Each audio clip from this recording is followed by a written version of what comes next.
மதியத்துல சில பேர் சொல்லுவாங்க மதியம் தூங்குனீங்கன்னா அவங்க வந்து வெயிட்டே கம்மியாகாது. 100 டே சேலஞ்சில் டே 22 ஒர்க் அவுட் வந்து நம்ம சூப்பரா கம்ப்ளீட் பண்ணிட்டோம். இப்போ எவ்வளோ கேலரி பர்ன் ஆயிருக்குன்னு பார்க்கலாமா? கரெக்டாக நம்ம 52 மினிட்ஸ் ஒர்க் அவுட் பண்ணியிருக்கோம். 454 கேலரி வந்து பர்ன் ஆயிருக்கு. ஸோ நான் நேற்று சொன்ன மாதிரி தான் நேற்று நான் வந்து வெயிட் அப்டேட் பண்ணேன். இதுக்கப்புறம் வந்து அடுத்த வாரம் சனிக்கிழமை, அதாவது உங்களுக்கு வந்து ஞாயிற்றுக்கிழமை வரும். நான் சனிக்கிழமை எடுத்து நான் உங்களுக்கு அப்டேட் பண்ணுறேன். தினமும் வந்து இனிமேல் நான் வெயிட் அப்டேட் பண்ண மாட்டேன். வீக்லி ஒன்ஸ் வந்து அப்டேட் பண்ணுறேன். அப்போதான் கொஞ்சம் டிஃப்ரெண்ட் தெரியும்னு நினைக்கிறேன். அதனால தான்.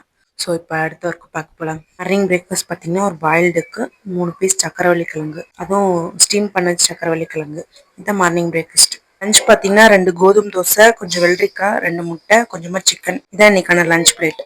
ஹாய், இந்த வீடியோ நம்ம என்ன பார்க்க போறோம்னா, என் மூஞ்சி பார்த்தாலே உங்களுக்கு தெரிஞ்சிருக்கும். இப்போதான் கொஞ்ச நேரம் தூங்கி எழுந்திரிச்சேன். ஒரு ஹாஃப் பக்கம் தூங்கியிருப்பேன். உங்களுக்கு அந்த மாதிரி தூக்கம் வேணும். மதியத்தில் சில பேர் சொல்லுவாங்க மதியம் தூங்குனீங்கன்னா அவங்க வந்து வெயிட்டே கம்மியாகாது, வெயிட் வந்து அதிகம் தான் ஆகும் அப்படின்னு சொல்லுவாங்க. அப்படிலாம் ஒன்றும் கிடையாது. அது ஒரு மித்து மாதிரி தான் வச்சுக்கோங்களேன். சாப்பிட்டு உடனே படுத்து தூங்கினா தான் அந்த மாதிரி பிரச்சனைலாம் வர ஆரம்பிக்கும். நீங்க சாப்பிட்டு ஒரு ஹாஃப் கழிச்சோ இல்லை 1 கழிச்சோ நமக்கு வந்து கொஞ்ச நேரம் ஸ்லீப், நம்மளோட உடம்புக்கு வந்து நம்ம ரெஸ்ட் கொடுக்கறது ரொம்ப ரொம்ப முக்கியம். நம்ம உடம்புக்கு ரெஸ்ட் தேவைப்படும் போது, அதான் உங்களுக்கே தெரியும், நம்மளுக்கு தூக்கம் வர மாதிரி இருக்கும், தூங்குனா கொஞ்சம் பெட்டரா இருக்கும் அப்படின்ற மாதிரிலாம் இருக்கும் பார்த்தீங்களா? அந்த மாதிரி டைம்லாம் வந்து நீங்க தூங்கிருங்க. தூங்கி எந்திரிச்சிங்கன்னா உங்களுக்கு உடம்பு வந்து கொஞ்சம் ஃப்ரெஷ் ஆயிடும். ஸோ அதுக்கப்புறம் வந்து நீங்க அடுத்தடுத்த வேலை பார்க்கும்போது உங்களுக்கு வந்து பெருசா ஒன்றும் டயர்ட் தெரியாது.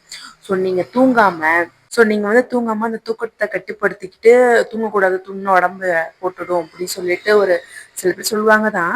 அந்த மாதிரிலாம் இருந்தீங்கன்னா உங்களுக்கு வந்து பாடி வந்து ஸ்ட்ரெஸ் தான் ஆகும்.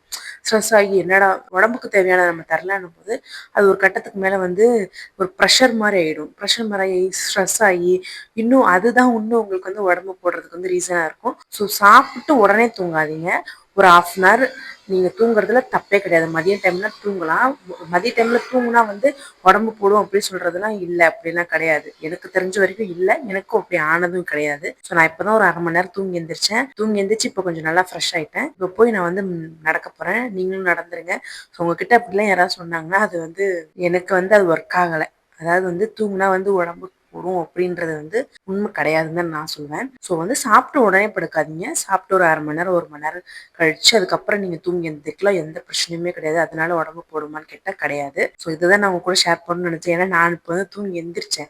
என் ஃபேஸ் பார்த்தாலும் உங்களுக்கு டிஃப்ரென்ஸ் ஆகிருக்கும். அதனால தான் நான் உங்க கூட அதை ஷேர் பண்ணணும்னு நினைச்சேன். உங்களுக்கு ரெஸ்ட் வேணும் அப்படின்னு தோணும் போது நீங்க ரெஸ்ட் எடுங்க. உங்க பாடி என்ன மாதிரி ரியாக்ட் பண்ணுதோ, என்ன கேட்குதோ அதை நீங்க கொடுத்தீங்கன்னா ஆட்டோமேட்டிக்கா வந்து அதோட ஸ்ட்ரெஸ் லெவலும் கம்மியாகி வெயிட் லாஸ்க்கும் அது கொஞ்சம் ஹெல்ப் பண்ணுன்னு வச்சுக்கோங்க. நீங்க அடுத்த டைம் இன்னொரு வேலையை பண்ண தூக்கத்தை கட்டுப்படுத்திக்கிட்டு நான் இப்ப நடந்திருந்தேன்னு வச்சோன்னா என் உடம்பு வந்து ரொம்ப டயர்டா இருக்கும். என்னால் நடந்திருக்க முடியாது. இப்போ நான் தூங்கி எந்திரிச்சிட்டு கொஞ்சம் ஃப்ரெஷ் ஆயிட்டேன். இப்போ வந்து நான் நடக்க போறேன். இப்போ எவ்வளவு நேரம்னாலும் நான் நடக்கலாம். ஸோ அதனால வந்து உங்க பாடிக்கு என்ன தேவைன்றது நீங்க தான், உங்களுக்கு தான் தெரியும். ஸோ அதைப்படி நீங்க நடந்துக்கோங்க.